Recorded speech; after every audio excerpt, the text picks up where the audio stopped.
Good morning बच्चों, आप सभी को सृष्टि द विजन यूट्यूब चैनल पे स्वागत है।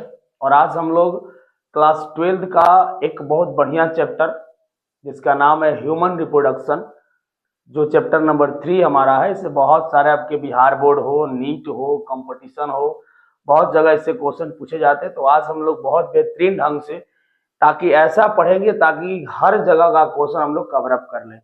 तो आप सभी लोग जुड़े, सृष्टि द यूट्यूब चैनल से जुड़े। और सभी लोग से बस एक ही हम हर बार बोलते इस चैनल के माध्यम से कि आप सभी लोग इस चैनल को सब्सक्राइब करें, लाइक करें और कमेंट करना ना भूलें। कमेंट जरूर करें, ठीक है। तो आप सभी लोग को ले चलते हैं अपने इस यूट्यूब चैनल पे class 12 chapter number 3 human reproduction, ठीक है। देखिए, ये हमारा ह्यूमन रिप्रोडक्शन का एक चैप्टर है, बहुत बढ़िया चैप्टर है, जिससे कि नीट वगैरह में भी बहुत सारे क्वेश्चन पूछे जाते हैं, ठीक है। बहुत सारे ऐसे क्वेश्चंस आते हैं नीट में, जैसे नीट में आपका मैक्सिमम इस क्वेश्चन 3 से 4 पूछ लेता है हमेशा, ठीक है। हर साल जो नीट का पेपर होता है उसमें हर साल 3 से 4 क्वेश्चन आ जाते हैं। इसमें मैक्सिमम नीट के भी आते हैं, प्लस में आपका बिहार बोर्ड का भी क्वेश्चन आता है, ठीक है। तो बहुत बड़ा बढ़िया इंटरेस्टिंग चैप्टर आपका है, ठीक है। बिहार बोर्ड के भी बहुत सारे प्रश्न इससे आ जाते हैं। तो हम लोग आज इस चैप्टर को बहुत बारीकी से पढ़ेंगे। तो सबसे पहले इस चैप्टर को पढ़ने के लिए आपको क्या करना है कि टॉपिक लेना है कि कौन कौन से टॉपिक इसमें आते हैं, ठीक है। कौन कौन से टॉपिक आते हैं, तो फर्स्ट टॉपिक को देखते हैं बाबू, ठीक है, ध्यान दीजिएगा।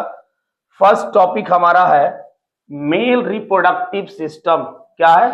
मेल रिप्रोडक्टिव सिस्टम मतलब नर जनन तंत्र, यानी कि पूरे मेल में मेल का रिप्रोडक्टिव सिस्टम कौन है, जनन तंत्र क्या होता है, उसके जनन अंग कौन से होते हैं, ठीक है। और वो मेल किस प्रकार से कार्य करता है। उसके बाद है फीमेल रिप्रोडक्टिव ऑर्गन, यानी कि दूसरा हमारा टॉपिक है फीमेल रिप्रोडक्टिव ऑर्गन। तीसरा है गैमेटोजेनेसिस, यानी कि यहाँ पर हम स्पर्म और ओवा का निर्माण सीखेंगे कि किस प्रकार से होता है। तीसरा है मेंस्ट्रुअल साइकिल, यानी कि आपका जो प्रत्येक महिला में जो मेंस्ट्रुअल साइकिल का सिक्रेशन होता है उसको पढ़ेंगे। पांचवा आपका है फर्टिलाइजेशन एंड इम्प्लांटेशन, यानी कि निषेचन और अंतरोपण, कि जब यहाँ पर गैमेट बन गया, फिर मेंस्ट्रुअल साइकिल आया, फिर उस गैमेट का फ्यूजन होता है जिसको हम लोग फर्टिलाइजेशन बोलते हैं। और जब वो जाइगोट बनकर डेवलप करके एम्ब्रियो बनाते हैं तो एम्ब्रियो का इम्प्लांटेशन क्या होता है, इंडोमेट्रियम लेयर में होता है। फिर उसके बाद महिला क्या होती है, प्रेगनेंसी होती है। उसके बाद एम्ब्रियो का डेवलपमेंट होता है। फिर लास्ट में आपका है 7 आपका टॉपिक जो है पार्चुरेशन एंड लैक्टेशन। ये टोटल आपके 7 टॉपिक, और इसी 7 टॉपिक से इस चैप्टर को हम समाप्त करेंगे। तो बारी बारी से हम सीखते हैं बाबू कि इस चैप्टर में आखिर है क्या, ठीक है। तो सबसे पहला बिंदु देखते हैं हम लोग, ध्यान दीजिएगा। सबसे पहला बिंदु है मेल रिप्रोडक्टिव सिस्टम। क्या है? मेल रिप्रोडक्टिव सिस्टम को सीखने से पहले आपको 2-3 लाइन बता देते हैं कि यहां पर ह्यूमन दिया हुआ है, ठीक है। क्या दिया है? ह्यूमन दिया है। तो ह्यूमन जो होते हैं बाबू, वो सबसे पहली बात की यूनिसेक्सुअल होते हैं, यानी कि उनमें यूनिसेक्सुअलिटी आती है। यूनिसेक्सुअलिटी मतलब कि differentiate between male and female, right.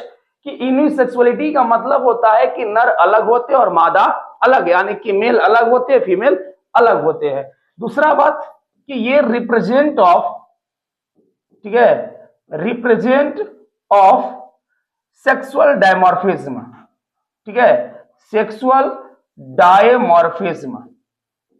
तो बहुत बढ़िया है कि ये जो होते हैं सेक्सुअल डायमॉर्फिज्म होते हैं, यानी कि इसका मतलब कि नर लिंग जो होता है वो अलग होता है और मादा यानी कि मेल रिप्रोडक्टिव ऑर्गन अलग और फीमेल रिप्रोडक्टिव ऑर्गन अलग होते हैं। इसी को बोलते हैं हम लोग का सेक्सुअल डायमॉर्फिज्म। और सबसे इंटरेस्टिंग बात यह है कि वीवी पैरस होते हैं, ठीक है। क्या होते हैं? वीवी पैरस, यानी कि ये direct birth to young ones, यानी कि ये डायरेक्ट जो होते हैं बाबू यंग वंश का निर्माण करते हैं। जैसे मुर्गी होती है तो मुर्गी पहले अंडा देती है, फिर अंडे को डेवलप करती है, फिर उससे बाद क्या निकलता है? चूजा निकलता है। तो वो एक तरह से इनडायरेक्ट हुआ। और हम ह्यूमंस में क्या होते हैं कि डायरेक्ट यंग वंश का निर्माण होता है, इसलिए ये क्या होते हैं बाबू? वीवी पैरस। 3 पॉइंट याद रखिएगा कि ह्यूमन वीवी पैरस होते हैं, यूनिसेक्सुअलिटी होती है और रिप्रेजेंट ऑफ सेक्सुअल डायमॉर्फिज्म को ये रिप्रेजेंट करते हैं, ठीक है। तो चलते हैं अपने टॉपिक की ओर, ध्यान से समझिएगा एकदम, ठीक है। तो पहला आपका टॉपिक क्या है, मेल रिप्रोडक्टिव सिस्टम है, यानी कि इसमें दो बात सीखेंगे हम लोग, प्राइमरी सेक्स ऑर्गन और एक सीखेंगे हम लोग सेकेंडरी सेक्स ऑर्गन, ठीक है। यानी कि दो बात सीखेंगे, एक प्राइमरी और दूसरा सेकेंडरी। तो प्राइमरी में अब एक चीज और ध्यान दीजिएगा थोड़ा सा बाबू हमारा, ठीक है, थोड़ा सा ध्यान दीजिएगा, इसको देखते हैं, ध्यान दीजिएगा। ये हमारा दो सिस्टम है, एक आपका है मेल और दूसरा आपका है फीमेल। तो ध्यान दीजिएगा यहां पर, ठीक है, एक मिनट, देखिए यहां पर अगर बात करते हैं हम लोग थोड़ा सा, तो ये हो गया हमारा मेल, ठीक है, क्या हो गया बाबू, ये हो गया हमारा मेल, ठीक है, ये हमारा मेल रिप्रोडक्टिव सिस्टम और ये हमारा फीमेल रिप्रोडक्टिव सिस्टम। तो ये जो हमारा है, देखो क्या क्या इसमें है, पहला आपका वैस डिफरेंशिया है, टेस्टिस है, स्कॉटम है, यूरेथ्रा है, पेनिस है, सेमिनल वेसिकल है, प्रोस्टेट ग्लैंड है। तो इतने सारे मेल रिप्रोडक्टिव सिस्टम होते हैं और बारी बारी से हम सबके बारे में पढ़ेंगे कि कौन क्या क्या चीजें है। उसके बाद बात करते हैं फीमेल की, अगर देखो लो, ये आपका डायग्राम फीमेल का है, जहां पर फैलोपियन ट्यूब है, यूटेरस है, ओवरी है, वैजिना है, ठीक है, उसके बाद सर्विक्स है। तो ये जो डायग्राम हमारे दो दिख रहे हैं आप लोग, ये आपका मेल, ये आपका किसका है बाबू, मेल का। देखिए यहाँ पर डायग्राम भी दिया गया है मेल का, और ये डायग्राम देखिए यहाँ पर किसका है, फीमेल का। तो ये रिप्रोडक्टिव ऑर्गन होते हैं फीमेल और ये रिप्रोडक्टिव ऑर्गन होती है मेल का। तो ये इसमें हम लोग बारी बारी से पढ़ेंगे। तो लिखा भी है फीमेल रिप्रोडक्टिव सिस्टम और उसके बाद मेल रिप्रोडक्टिव सिस्टम। तो इस चैप्टर को बहुत बारीकी से आप लोगों को पढ़ना है, ठीक है। हर एक बिंदु पर हम लोग गहन अध्ययन करेंगे, कौन से बिंदु से कितना प्रश्न आएगा, क्या है क्या नहीं है। और बहुत सारे बच्चों को बता दे कि चैप्टर बहुत सारे बच्चों को, स्टूडेंट को बहुत इंटरेस्टिंग भी लगता है, ठीक है, और इंटरेस्टिंग तो है ही, इसमें कोई शक नहीं है, ठीक है। तो हम लोग नेक्स्ट देखते हैं कि आगे क्या है। तो ये दो डायग्राम आप लोग देख लीजिए, पहले देखिए और बाद में आपको इसके बारे में हम बारी बारी से हम पढ़ाएंगे कि ये है एक्चुअली क्या, राइट। नेक्स्ट आते हैं, ध्यान दीजिएगा थोड़ा सा, ठीक है। तो ये हमारा है मेल रिप्रोडक्टिव सिस्टम, जहां पर हम बात किसकी करने वाले हैं, टेस्टिस की, और यहां बात किसकी करने वाले हैं, सेकेंडरी सेक्स ऑर्गन में 3 लोगों की, ठीक है। बात ध्यान से समझिएगा बाबू, एकदम बारीकी से समझते रहिए कि प्राइमरी सेक्स ऑर्गन में हम बात किसकी करेंगे, टेस्टिस, और इसमें किसका निर्माण होगा, स्पर्म का। और स्पर्म का निर्माण में कौन भाग लेता है, मेल जर्म सेल, ठीक है।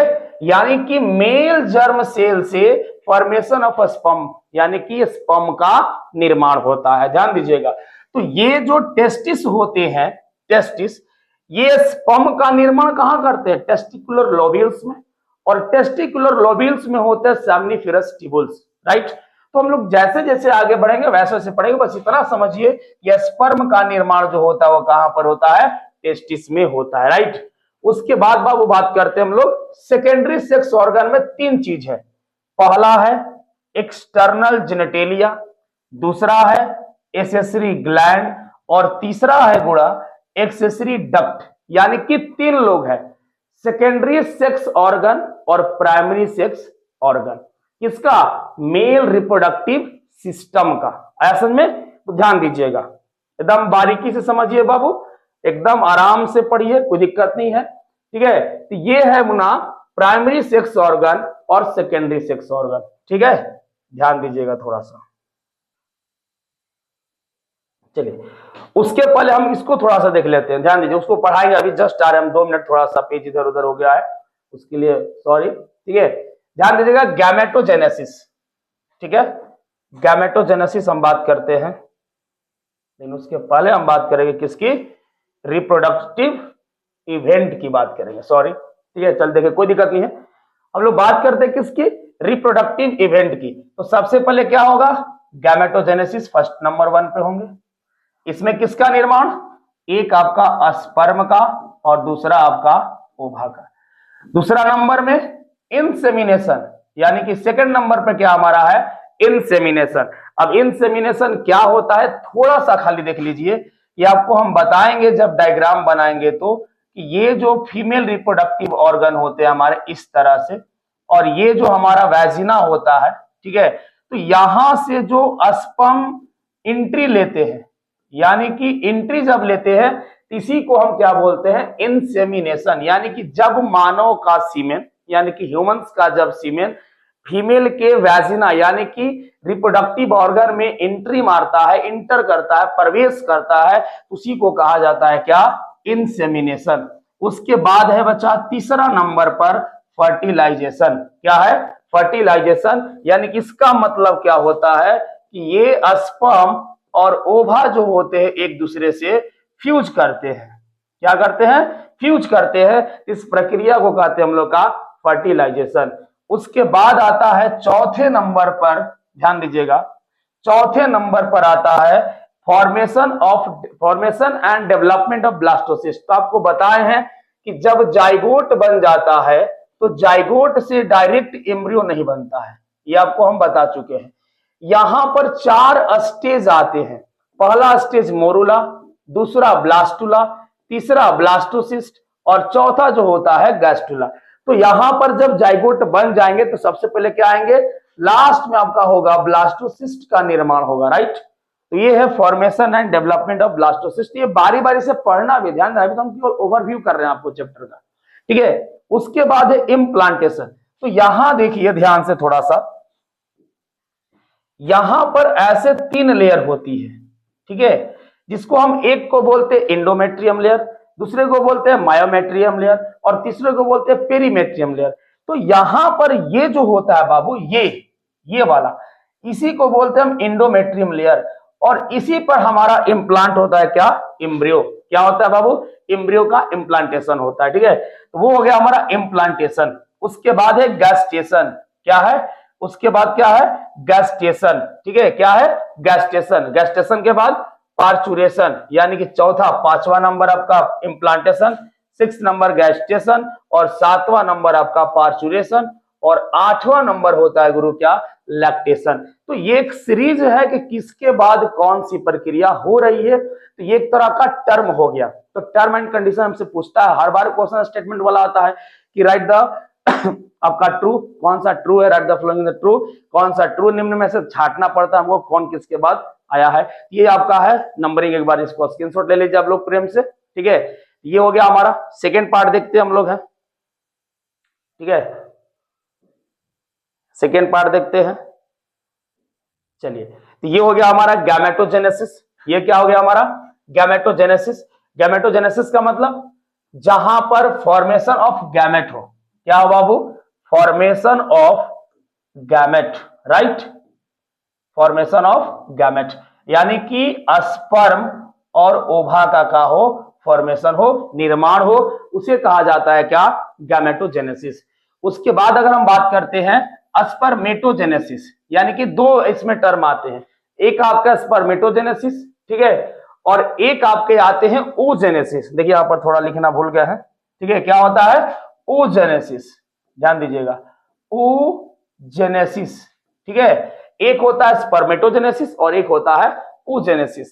तो इस तरह से बाबू यहां पर स्पर्मेटोजेनेसिस में क्या होता है, जाहिर सी बात स्पर्म आएगा, तो ये आपका है फॉर्मेशन ऑफ स्पर्म, यानी कि स्पर्म का क्या होना, निर्माण होना। Sperm are formed throughout life, और स्पर्म हमारे शरीर के लिए क्या है, जीवन के लिए क्या है, बहुत बड़ा क्या होता है, थ्रू आउट होता है, फॉर्म्ड यानी कि निर्माण होता है।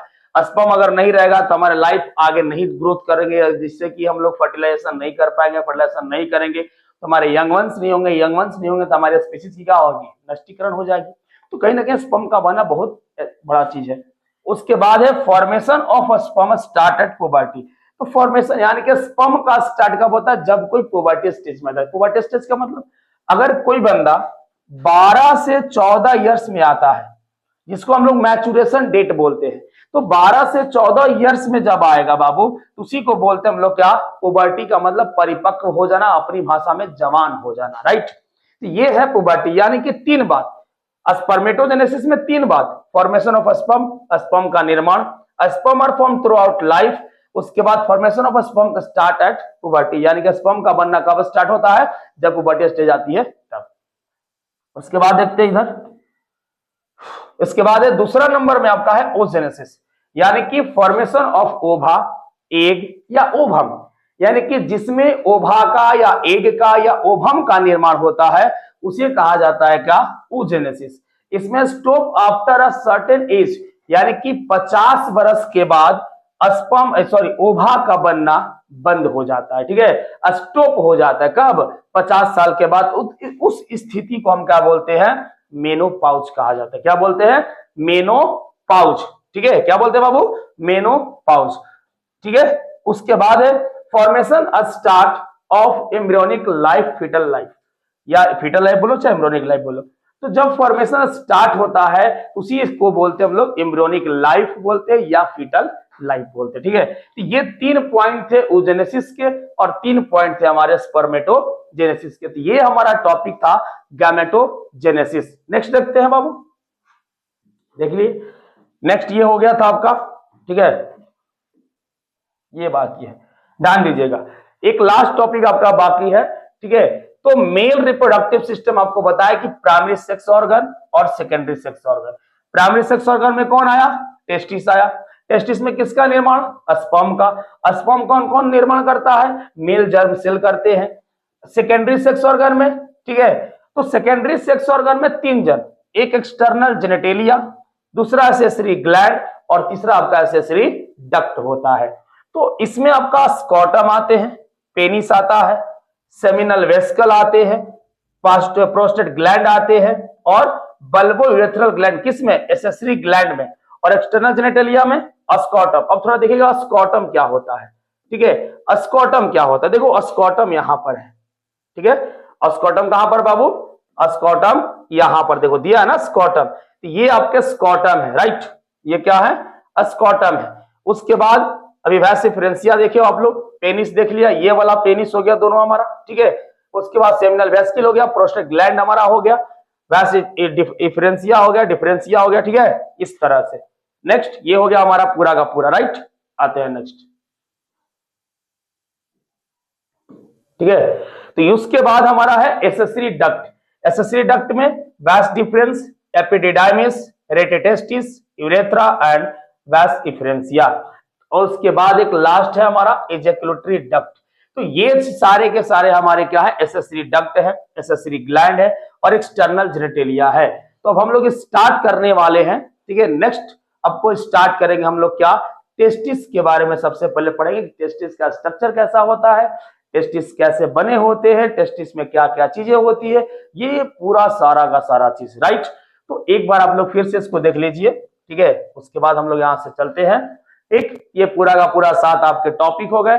ये ह्यूमंस के बारे में 2-3 लाइन हो गया, viviparous, unisexuality, represent of sexual dimorphism, ठीक है। उसके बाद ये हमारा हो गया मेल रिप्रोडक्टिव सिस्टम, ठीक। उसके बाद ये हो गया हमारा रिप्रोडक्टिव इवेंट, कि कौन किसके बाद होने वाला है, जैसे gametogenesis, insemination, fertilization, formation and development of blastocyst, implantation, gastrulation, parturition and lactation. यह एक तरह का क्या हो गया? प्रक्रिया, किसके बाद ये चीजें होने वाली है। उसके बाद हम चलते हैं इस पर, यानी कि गैमेटोजेनेसिस पर। तो गैमेटोजेनेसिस में 2 कंडीशन, एक आपका स्पर्मेटोजेनेसिस और दूसरा आपका oogenesis। स्पर्मेटोजेनेसिस में formation of sperm, sperm form throughout life, formation of sperm started at puberty, ठीक है, यानी कि जब पुबर्टी स्टेज आएगा तो स्पर्म का निर्माण होगा। उसके बाद oogenesis में फॉर्मेशन ऑफ एग, यानी कि जहां पर एग का निर्माण उसे कहते हैं oogenesis।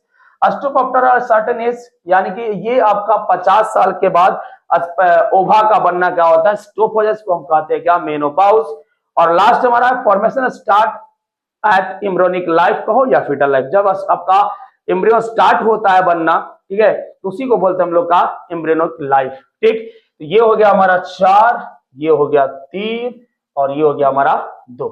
इस तरह से हम इसमें और आगे बढ़ेंगे, ठीक है।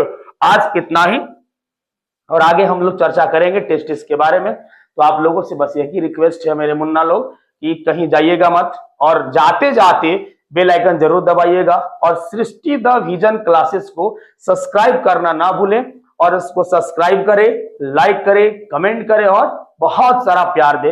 ये आपका एक परिवार है, ठीक है। तो आप सभी लोगों से विदा लेते हैं सृष्टि द विजन परिवार से। फिर मिलते हैं आपको नेक्स्ट वीडियो में इसी उत्साह और इसी जुनून के साथ। तब तक के लिए धन्यवाद। Thank you for it.